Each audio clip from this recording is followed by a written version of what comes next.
Bum bum bum ba-dum ba-dum bum bum bum bum bum ba-dum ba-dum bum bum bum bum ba-dum ba-dum bum bum bum bum bum ba-dum ba-dum bum. I'm Allie. And I'm Gabby. And we're real-life sober BFFs exploring spirituality, Social issues, all things sobriety, and staying present in a world full of distractions. Come join us on this journey. We've been waiting for you. Bum bum bum ba-dum ba-dum bum bum bum bum bum ba-dum ba-dum bum bum bum bum ba-dum ba-dum bum bum bum bum bum ba-dum. I want to apologize in advance for some technical difficulties. You may hear some cutting out with the recording on my end, coming at you from Vietnam when I'm recording, so I do apologize, but please continue to listen and enjoy the content. Hello. Today we are going to be jumping into another topic about the journey for people of color in the wellness and spiritual space and how that looks. And joining me today, I have Courtney Jolivet. She is a holistic herbalist, a women's birthright activist, and a doula, several things that are very near and dear to my heart.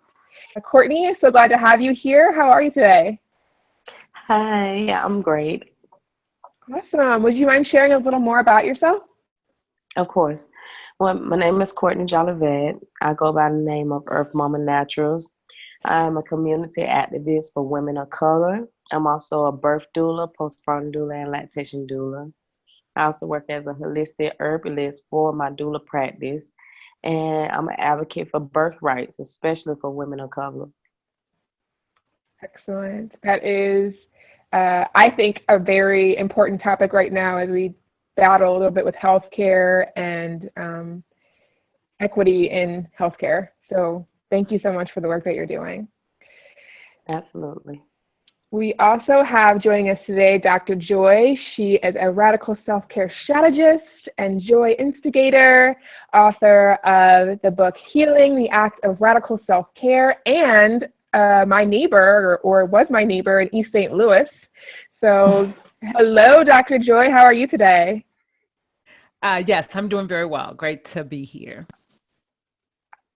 Awesome. And would you mind sharing a little bit more about yourself? Sure. So yes, I am. My name is Dr. Joy Lewis. People fondly call me Dr. Joy, and I really think of my work as really a body worker for systems and individuals, as a way of trying to find the pressure points that we need to press on to actually transform systems of oppression that then show up certainly in our bodies, in our minds. And so really look at, I work with individuals, but I work a lot with cities, municipalities, organizations to really try to push those things and shift so those people who have been historically left out, particularly Black folks, will get to live our biggest and connected lives. That's amazing. Beautiful. Thank you so much. Mm-hmm. And so then finally today on our panel, we have Dr. Tamia, and she is an integrated wellness specialist, also a certified yoga teacher. And she has a doctorate of philosophy and a master of arts and so many other things. So grateful to have you on the panel today. How are you? I'm well. Thank you so much for having me. And it's so funny. I have all those alphabets behind my name, and I'm probably literally the most novice one here within this wellness space. So I'm happy to be here. My background is in education. So 22 years as a high school teacher and instructional leader. And so my own personal journey thrusted me into wellness. And so in my business now, it's called Be Well Friends LLC. I was my first client because I turned to holistic alternative medicine, first with nutrition and then later with yoga and meditation to heal myself, and so heal myself, mentally, gain balance mentally, and then also physically. I was diagnosed with uterine fibroid tumors, and I was like, I want my uterus. So those are the two things that brought me into this space, and happy to be here. So happy to have you. Thank you. Thank you. So I'm not going to delay in jumping into the questions. So before I get started, I do just want to put out a disclaimer that we will be talking about some emotional topics and some subject matter that might be uncomfortable. I do invite people to push past some of that discomfort to show up if you're coming to this podcast as an ally. Otherwise, if you're not ready to deal with this right now, or it doesn't feel like it's the right time to listen, please come back at a later time to take in this information. All right, so let's go ahead and get started. The first question I'd like to pose to the panel is, what does spirituality mean to you? And I will kind of share my views on spirituality and then ask you to share what that looks like in your world. So for me, spirituality is really the sense of connection. It's feeling a connection to and oneness to the people around me, acknowledging and recognizing that we all have a soul, that we all share this same divine oneness within us, and this connection to something greater than I am currently consciously aware of, maybe in this limited form. So that really kind of encompasses my viewpoint of what spirituality is. And I tap into that by doing these different practices, by practicing yoga, by meditating, by being of service to others. So I would really love to hear your perspectives and what that feels like and looks like for you in your world. I'm a bandwagon what you said in the beginning, as said that we're not just bodies, we're souls. And that's a term that I use vaguely because people don't understand that our souls encounter these bodies. It's not the other way around. So we as spirits, being spiritual to me is connecting with everything around, not just the human aspect of creation, but with the earth itself, because you have to be grounded fully in order to understand how spirituality works. And being aware and at peace with one's inner self is just being open-minded to all possibilities. Okay.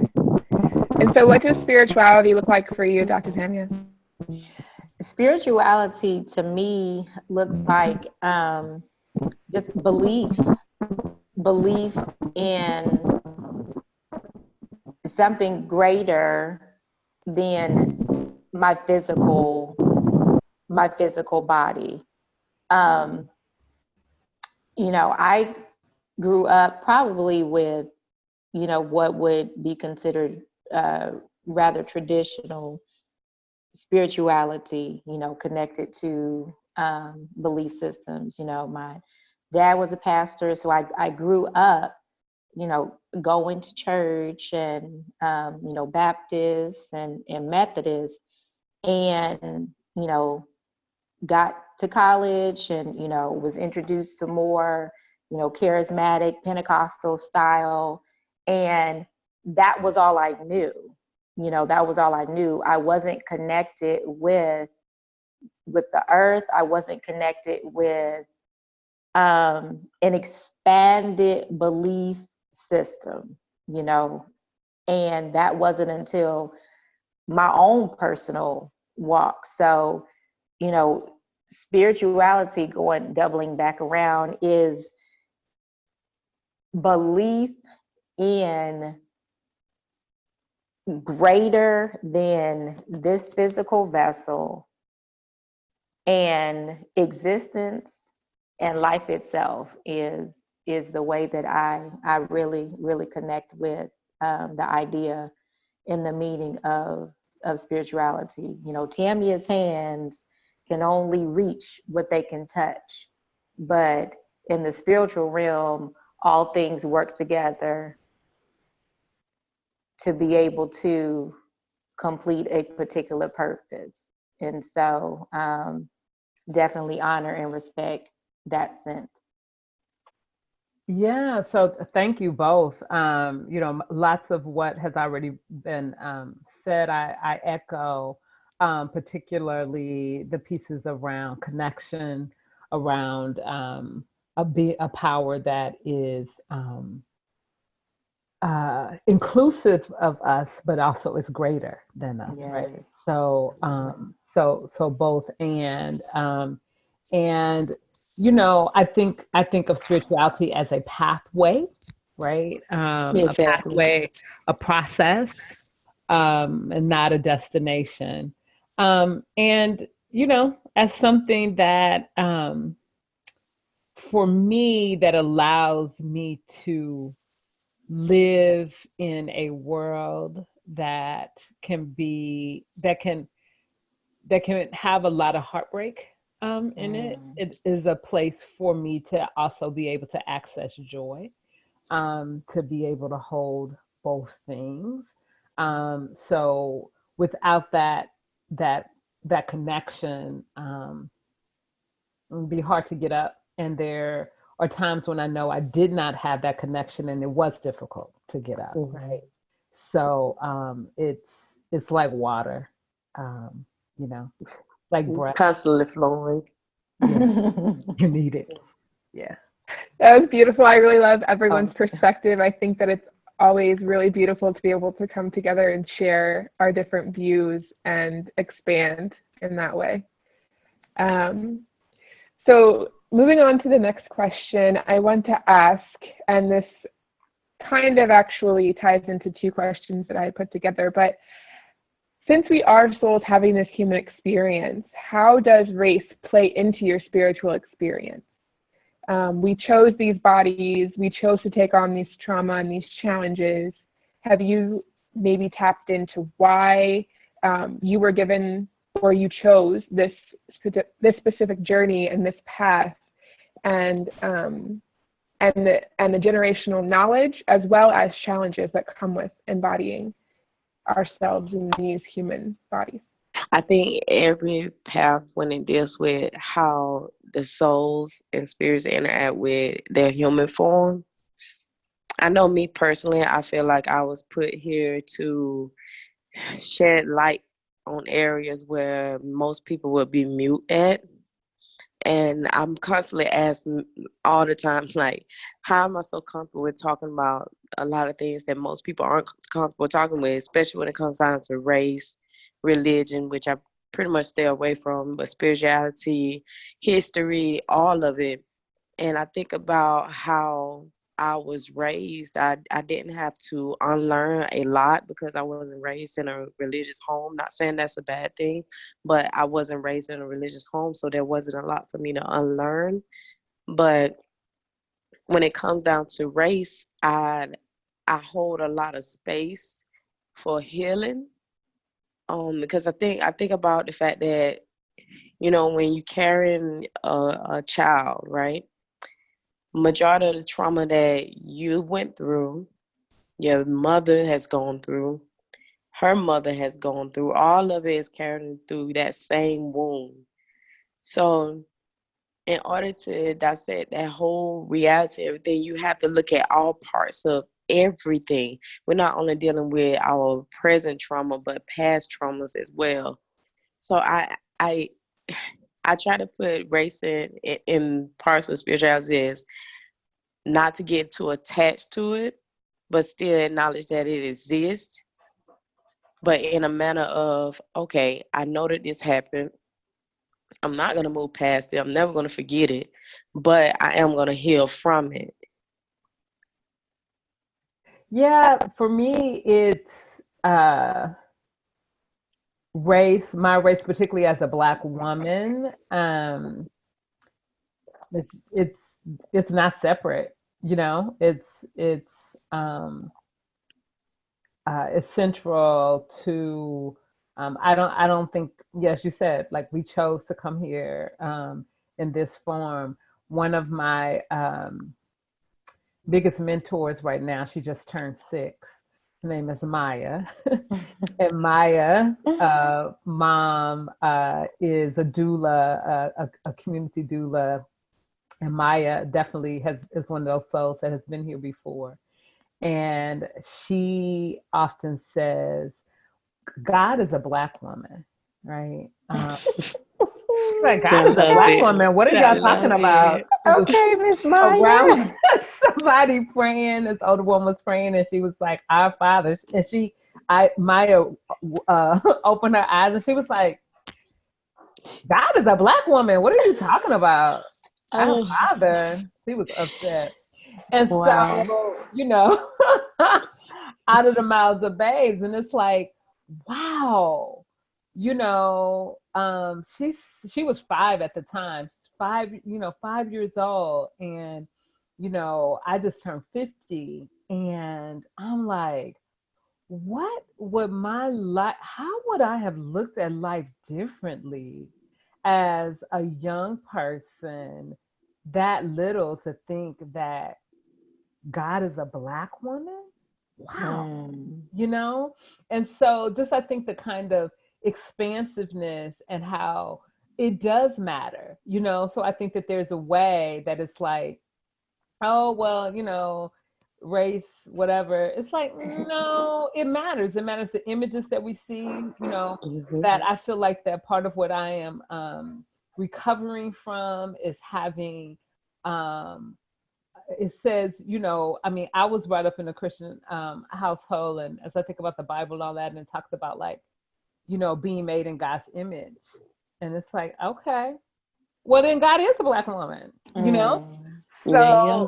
so, and so when what is the vision that I see? What is it that I'm connecting to? And so I don't think that there's any mistake around that. And I think that all of the different race and nationalities, ethnicity, I think it's beautiful. I think it's beautiful. I'm glad that we're not all the same.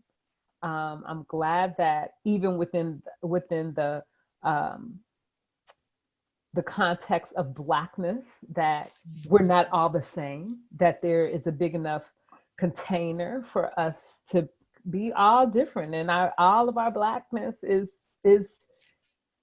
Black. It's like, however it shows up for you, that's good, right? It doesn't have to Right. be one particular way. So, yeah, I'll pass. I love it. I love it.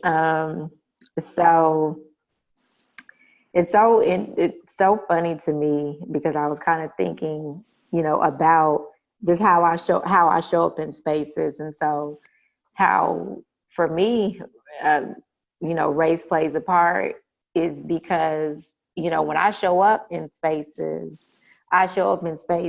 as a Black woman, physically looking at me without knowing anything else about me.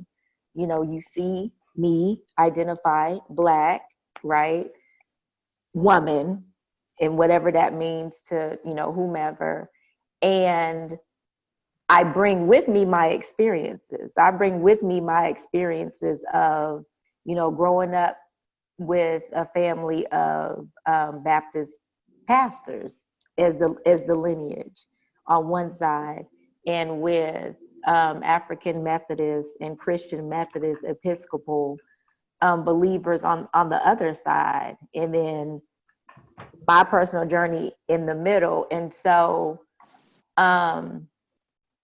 for me, the way that it has really played out is because as I've grown and my understanding of spirituality has expanded, that trickles into these circles that I'm a part of. And so I then show up in every space that I'm in as that expansion of that belief system. And so when I'm at family reunions or having a conversation with cousins, or in circles where belief system may be more legalistic or maybe more rigid, and then Tamia has a chance to speak or Tamia has a chance to interact. And me in those spaces, it's like, well, what do you do? Do you talk about the fact that, you know, one of the ways that you ease through internal trauma that you're dealing with is you touch trees, you know, like do you share like do. but what I'm saying is, so how race plays a part in it plays a part in my awareness of traditionally what has happened within, you know, my family sex or family units or the community belief or understanding who I am, and then how I choose to show up in that in that space. And so I'm aware, you know, of so many different things, but yet still learning and evolving.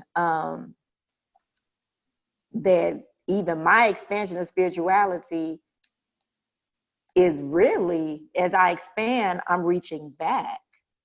So I'm reaching back to connect, to pull back the layers, to really get to the root of things, as you know, many of us are. So it plays a factor because, you know, sometimes I have to have some hard conversations with elders, you know, and have that courage to listen without judgment and criticism, and then take a stand in some instances. And it's an interesting place to be. That's for me both affirming and uncomfortable at times. I have to be honest, you know, because I have to be comfortable enough to myself to say, well, am I going to show up fully, and am I going to embrace fully?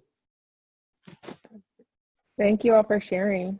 Thank you. So some of the things that we touched on, I also was raised in a very strict Baptist home. So like while Courtney was saying she didn't have to unlearn anything, I unlearned a whole lot of things. And there are things that still pop up at times that I'm like, whoa, where did that come from? And it was from the way I was raised. And as far as like race and spirituality, I was raised in a predominantly white area. I grew up with my grandparents. I have white younger siblings. So even just coming and stepping in fully to my own Blackness was a whole different journey for me to be able to embrace that part of myself and then also be on this journey of spirituality and bring them together and understand that there are unique challenges and things that come up, and by acknowledging my Blackness, acknowledging that I do have additional trauma and challenges that have come down and been passed down to me that I can embrace and work through and help heal and not send on to the generations after me.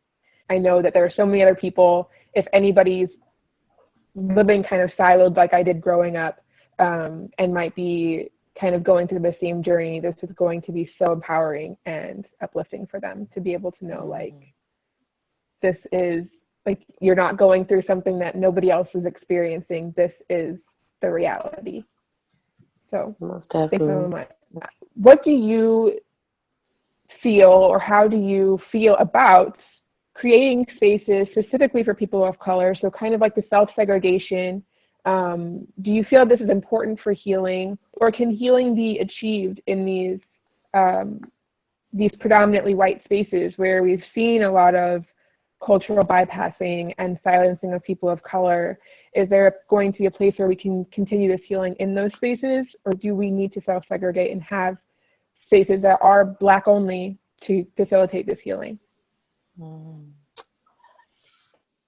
I think that we first have to start acknowledging that it exists first, and holding them accountable for acknowledging that it exists as well. Because to me, I feel like, especially looking at how Black women are treated in the medical field, they don't see us as human beings in the first place. and they think anything that we go through is a made up situation. So when we talk about trauma and healing, they just don't think that it exists in us, period, especially for Black women, because they hold this stereotype that Black women don't go through anything. We're the strongest beings on the earth. And I want to take away that notion too. I spoke about that recently on my page, that I don't want to be the strong Black woman anymore. I don't want to carry around that name, because in your mind, I'm the strong Black woman. So let me take you through this. Let me ignore that you said this. Let me not acknowledge that you even thought about this. And then that leads me to try to fix myself by myself, So I think that acknowledging everything from our parents to, and not just acknowledging the fact that they did what they could, they were saying that they did their best, or actually trying to navigate through toxic, suppressed emotions and trauma passed down from them and their mother's wounds. I never think creating safe spaces, especially for women of color and people of color, because men are not excluded from this, is essential to general well-being. Right now we're working at a lower level, and it's fear-based. Nobody wants to heal from things because they're not acknowledging it. They feel like it didn't happen. A lot of them try to suppress things from their childhood, that they feel like, oh, that's just what I had to go through to get to where I'm at now. No, you're still hurting. You haven't gotten over that. I don't believe in the whole saying, oh, look how I turned out. That's not conducive. It doesn't work that way, because I feel like when a person says that, they're hiding behind something that they're still trying to heal from. That takes on to the notion of, I don't know what everybody else's views on, but for me, I don't whoop my kids. I just don't believe in it, because I feel like that also aids in things that now they're gonna have to try to fix themselves later on, because they felt like that was how they should be disciplined. That's how they're going to have an emotion, when actuality, that's the way that parents just don't know how to communicate, because their parents did it to them. When something was wrong with you, that was the first thing that they did. So I just think that in order for us to get the type of healing that we actually need, I don't want to have to look at a white person, excuse me for that, but I don't want to have to look at them to get my counseling. I need for my healing to come from my community, because I know they're going to understand. So I need it to be well-rounded. People of color, healing people of color. I love it. Oh my goodness. There's a movie that I'm thinking of, and I don't remember the name of it, but I know, I think it was a movie where Mary J. Blige was in it. And it was a scene in the movie where it was a Black family, and they were on their way either to or on their way back from a funeral, one or the other, burying their loved one. And the white owners of, the land that they worked on, so they were, I guess, maybe sharecroppers, right? Asked if, the man could, come help bury. They were literally digging a grave for the white man's family. And he says, well, I have my family here, we're on our way to bury our son. And it was a forced situation where he had to leave his grieving family to go and dig a grave for this man's son or whomever had been killed. And so this topic, it puts me in the mind of that. So I'm like, at what point do we stop having to put our healing on hold to appease anybody else? And I get it. We operate in different spaces. I operated in, of course, public education for 22 years, right? And so there is a sense of going along to get along. However, knowing ourselves enough, connecting with who we are enough, connecting with our sense of wholeness enough to not carry the burden of pleasantry, the burden of pleasantry, the burden of if I don't smile, if I don't whatever, then somebody may think. And so when I'm going in to get whatever I need, I would want to gift myself with the freedom to not be concerned about how I'm going to be received by anybody else, for anybody else, the burden of having to explain, the burden of focusing on anybody other than myself. And, you know, us as a people, having that privilege of being what some may call selfish, and I'll say self-full, period. So to go back to the actual question, you know, how important is it for us to have our healing spaces? It's extremely important. There are times where I don't have the energy or the desire to explain whatever. And you want, and not just want, but our souls need the comfort of familiarity without explanations. So it's extremely important in the sense that, you know, we connect with each other on a soul level where words are not necessary, and to gift ourselves with as many spaces like that as possible is, I want to say, paramount just to our just existence. Absolutely. Yeah, thank you all for that. You know, yeah, I don't know. I mean, I think I understand the question also to just be like that there may be some folks who have a problem with there being these spaces that are designed for healing for Black people, for people of color. And, you know, my thought on that is that that's their challenge or problem to work out. Like, I don't actually have, I don't think it's even necessary. I don't even have any energy to put with that. Like, I mean, that's fine. Great. Okay.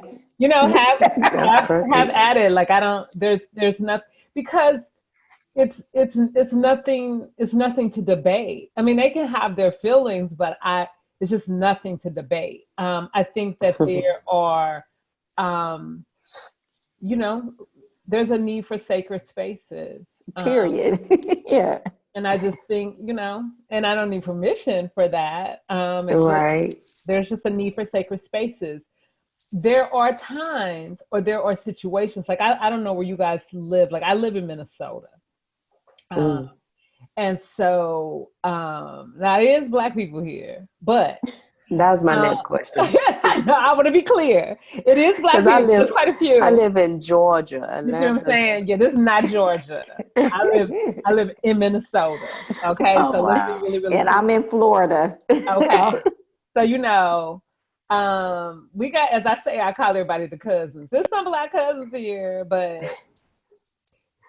there can be, when you talk about, you know, sort of spaces like yoga spaces, you know, like my yoga studio that I practice at, that's just around the corner. And I live in a very, very diverse neighborhood. And but around the corner, I go to the yoga studio. I usually am the only Black person in that class. I usually am the only Black person in that class, right? And there are some classes that you can get to. They're not always as easily accessible. You got to go, far. They certainly ain't around the corner, right? And so there's this sense of like, so can I also get my healing in those spaces? Yes. And for me, I have to, to me, this goes back to the spirituality piece. It's like, in the physical, I am the only Black person there, but I'm not the only Black person there.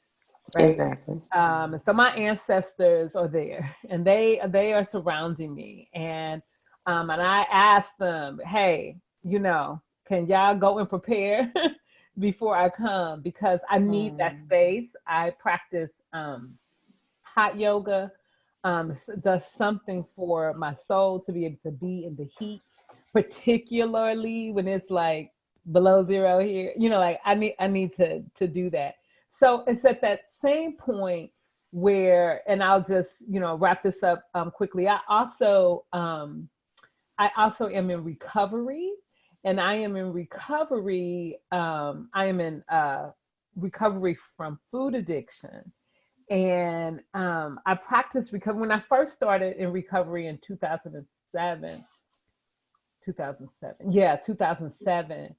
I went to a meeting here in Minnesota, and I was the only Black person in the meeting, right? Wow. And that was intense, and I did not. And I had a group of Black women that I was actually meeting with. We had gotten together because we had all been struggling with our weight, and we realized it wasn't necessarily about what we were eating. It was about eating us, right? And I was leading that group, and I realized that I needed something to be pouring into me as I was pouring out. Wow. So I went to that meeting, and I would go, and I was just like, woo. And then I would leave, and I'd go eat McDonald's. It was a sad story because it was too traumatic for me, right? But then I left, and I moved to California in 2008. No, I moved to California in 2007. I joined a recovery community there, and I walked in the room. It was like 100 people, and like 75% of them were Black women. And I was like, oh, where am I? I'm at home. Whoa, like that was amazing. That was it. amazing. So my healing got accelerated, in that space. It was just, and I lost 120 pounds. That's when I started practicing yoga. It's really I thought I had gone there for a job, but I really realized I had gone there for my own healing. And so I had a sponsor who just, I'm sure, I think she was an angel. And I say was because she passed away.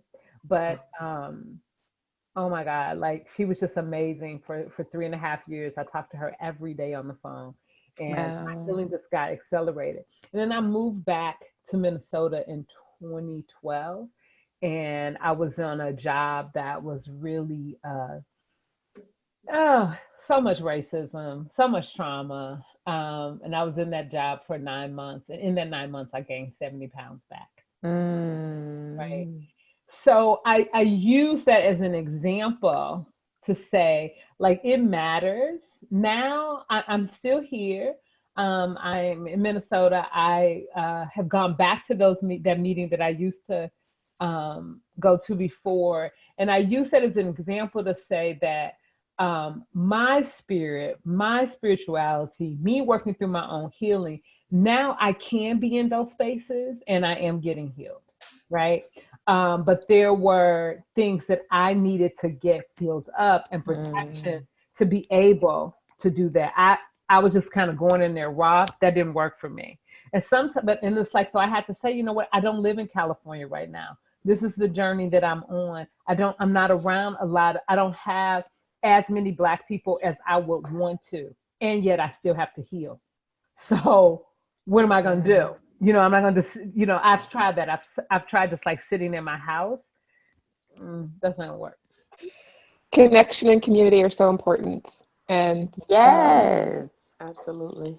and I Yes. think Getting that, yeah, and being in these bodies, sometimes we don't have the ability to have the community look like us around us, depending on where we are.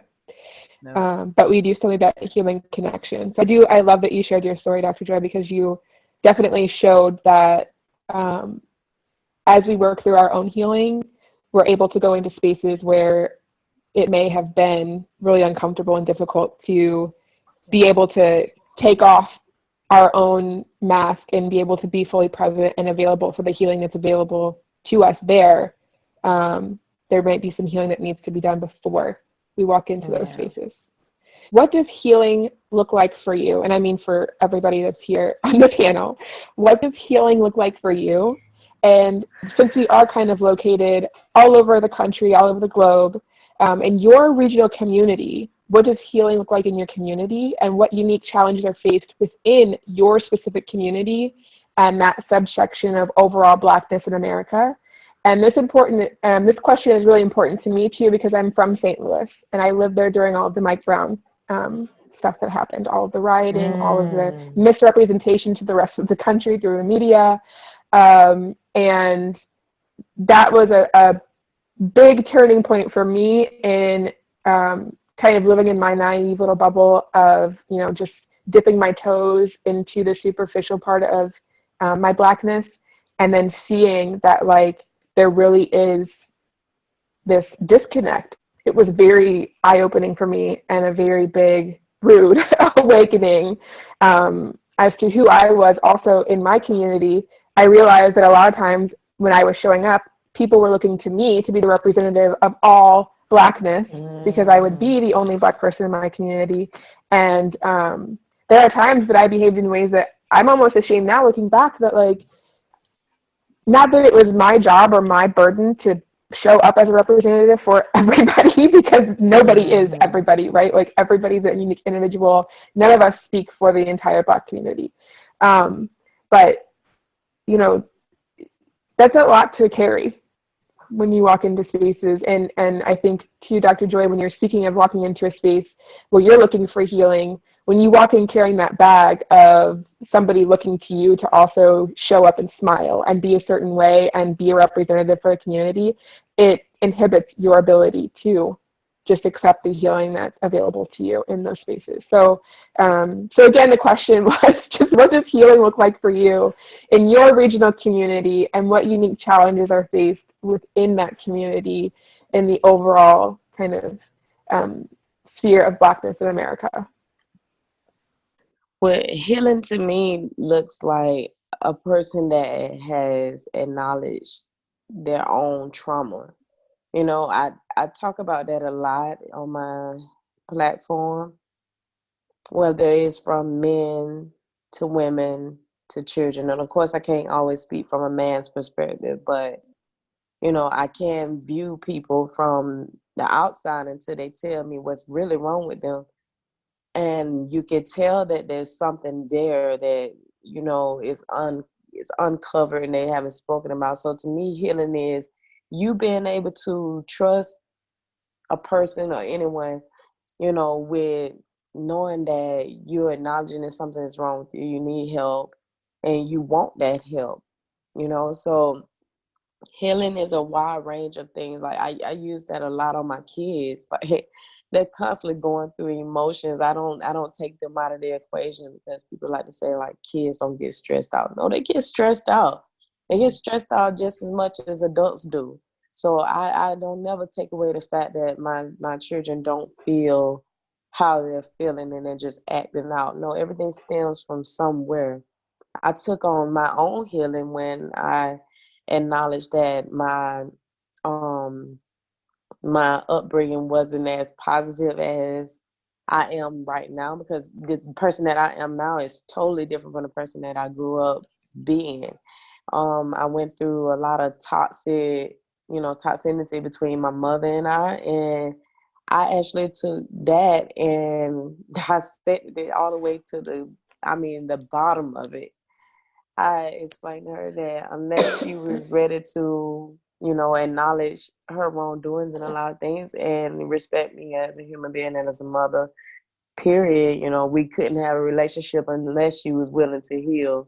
And I meant alongside me, because I'm nothing like your mother. I didn't do anything to you, so you have to take up on that. And if you can't, then I take myself out of the whole equation, because now I'm grown and I have a daughter as well, and I don't want that relationship. So to me, that's what my healing looks like. My healing looks like me saying, okay, I didn't like my mother-daughter relationship, so let me make it better for me and my daughter. That's my healing, and it's going to continue to go that way. So I think taking aside, that stigmatization that you can't heal and that you're going to be like your mother. I hate that statement as well. I don't like that. So I think taking away all of that and finding out who you are and how you relate to certain situations that you've been through makes it easier to navigate through those things, and not having one buy into the notion that no one's there to help you or address the lack of engagement or the lack of commitment to our healing. Because a lot of people like to say Black people don't take what is the word, they don't take, I don't want to say positive because that's not the word, but basically accountability for our own traumas. How when different race, they find out something wrong with them, they immediately have that help, they have that counseling, they have that therapist or anything else, and they claim that Black people just don't talk. No, we talk. We just talk amongst ourselves or amongst our families or amongst our friends, and it's not conducive anymore. We need something else. We need a different outlet. So that's what my healing looks like. And I'm going to continue it that way until I'm finished, which is never. Growth is everlasting. Yes. Healing by breaking the cycle is what I got from that, Courtney, and I love that. Absolutely. To me, healing looks like intentional wellness.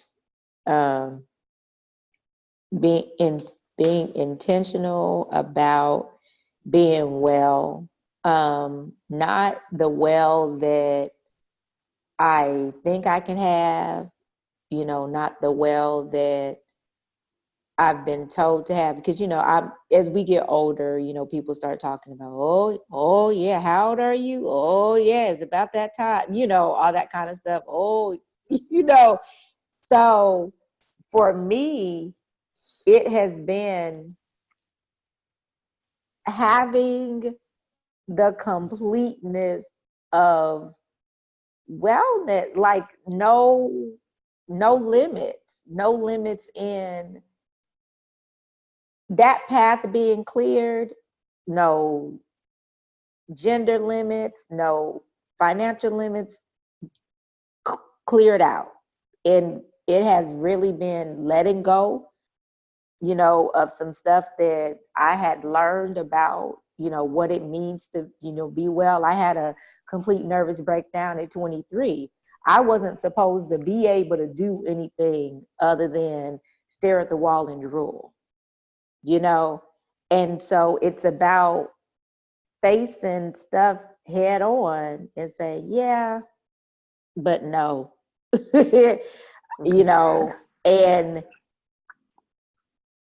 and clearing the path for other people to do the same. In yoga, I know we're familiar with it. Those limiting beliefs, clearing the path of of the limiting beliefs. And so shoot, for me, it's, get into the beach water as often as I can, and breathing and blue chips, Uh, and blue chips. You know, um, and not to minimize it, but you know, as much joy, and not to say that we're not aware of suffering, that, you know, I live in this utopia, you know, because we know that those opposites most definitely exist, you know, but healing has been learning to live through um, and feel through that hurt and that pain, um, and see the other side of it, but not just explain it away. Feel through it, um, breathe through it, and help to create those spaces for other people to do the same thing. And what does that look like in in my community? In the Chi Young class I go to, I'm the one Black person in there, even though my instructor is a Black man.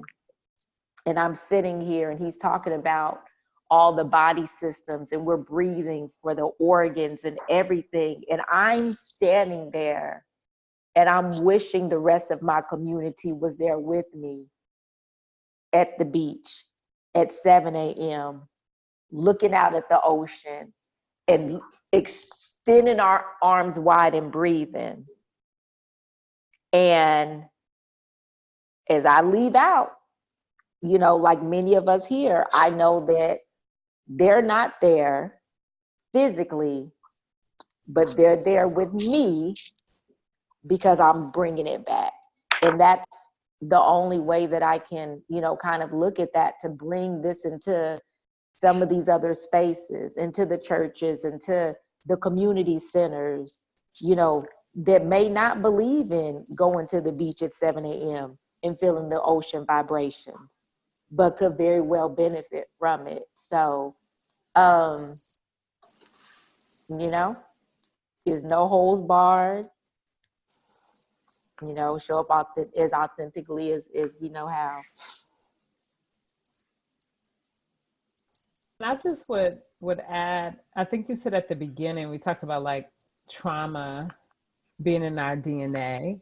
Um, but healing is also in our DNA, right? Both things are true. And you know, that term that I have only recently in the last couple of years become familiar with, which is epigenetics.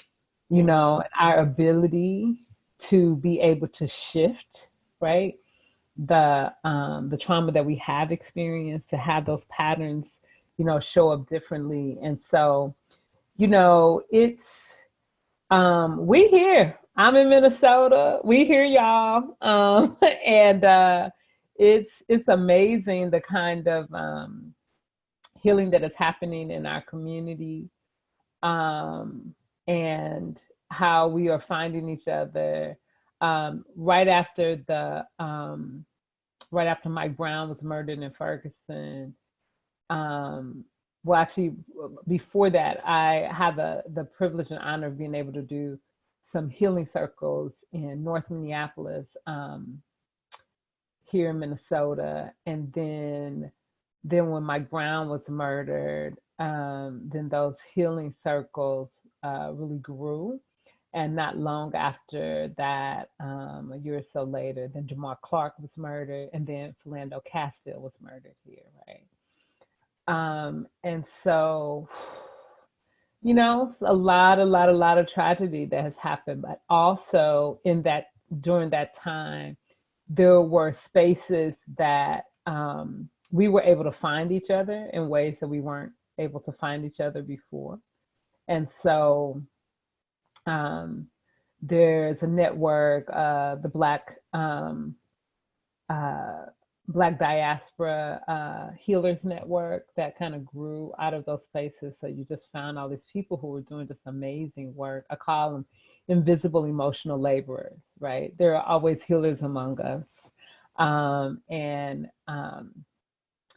you know, I think we're at a time in our life where we're reclaiming a lot of the ancestral ways of being, and also just ways in which that we grew up. It's like, how did I learn, whatever, like my whatever fancy degrees or whatever. I learned how to do this stuff from my grandmama. I'm just gonna be real. That was from my grandmama, who had a fourth grade education but a PhD in wisdom. And um, she had the kind of, she had 33 when she passed away, she had 33 grandchildren, she had 44 great grandchildren. And we all thought we were her favorite. We all thought we were her favorite. I mean, I was. But I'm just saying, everybody thought she had this ability to see you, right? And to love you openly and to call you on your stuff, you know? It's like both and the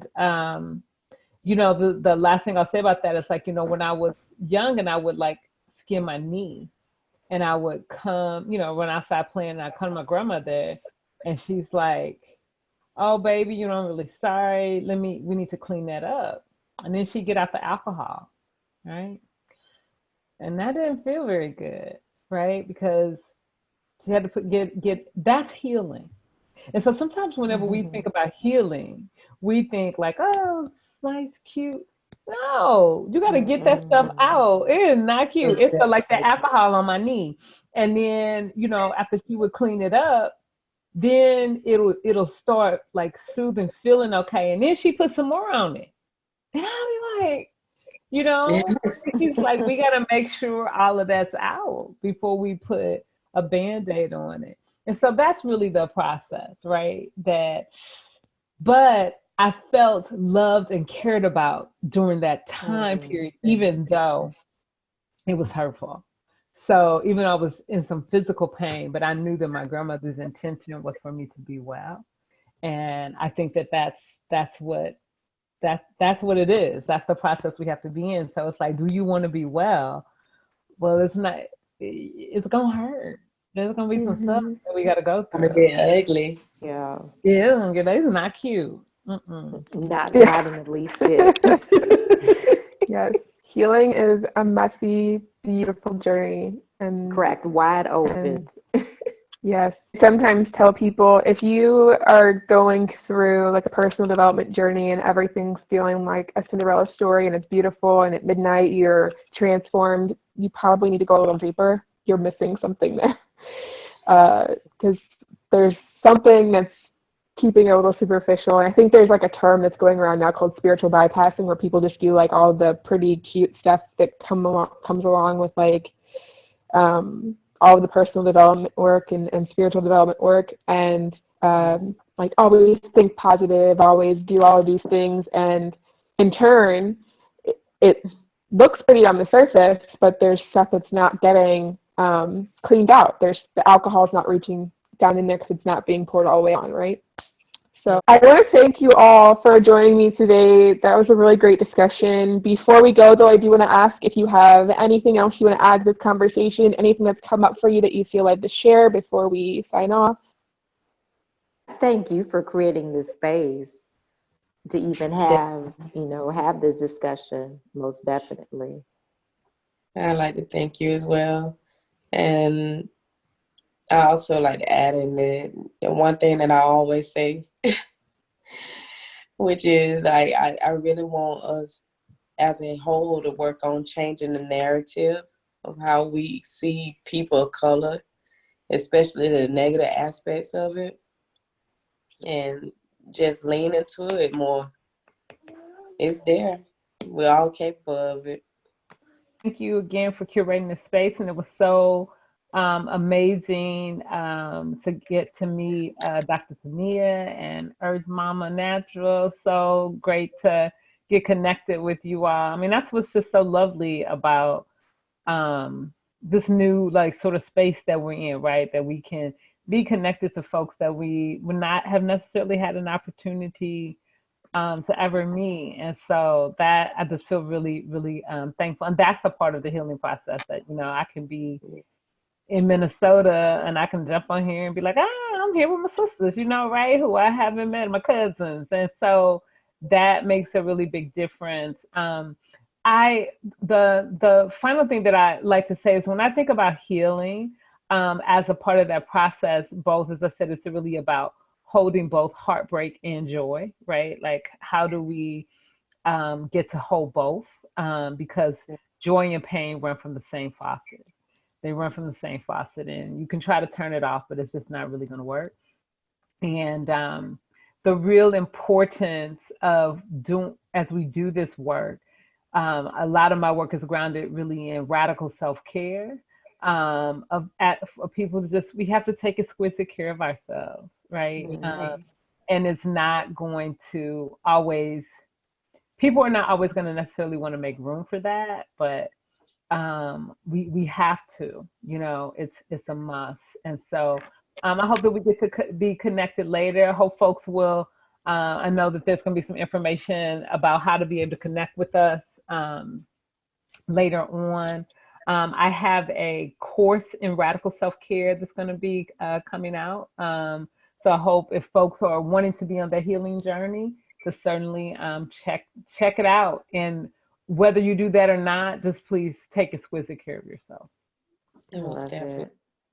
I love it. And as a lasting thought, I would simply say it's ours for the taking. One of the reasons why, apart from my own personal journey, wellness journey, that I kind of broke into this field is because I wanted to hold space for others to really do the work that we want to do on this earth. And in order to do it, and in order to do it fully, we must be well, mind, body, soul, and spirit. We must hold space, for ourselves and for each other, and create space,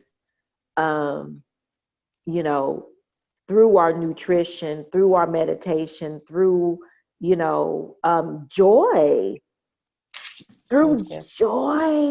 through joy, and that we don't have to maintain the status quo. That's it. That's my final. Thank you. Thank you so much to all for being here. To continue this conversation, I invite the listeners to head on over to Instagram at MySoberBFF. Find us on Facebook, facebook.com/MySoberBFF. And we will talk with you all soon. You can follow Dr. Tamia on Instagram at Dr.Tamia, TAMIAMC. You can find Courtney at Instagram, PS Love Jolie, JOLI, and Dr. Joy Lewis can be found on Instagram at DRJOILEWIS. Thank you. Bum bum ba dum ba dum bum bum bum bum bum ba dum ba dum bum bum bum ba dum ba dum bum bum bum bum ba dum.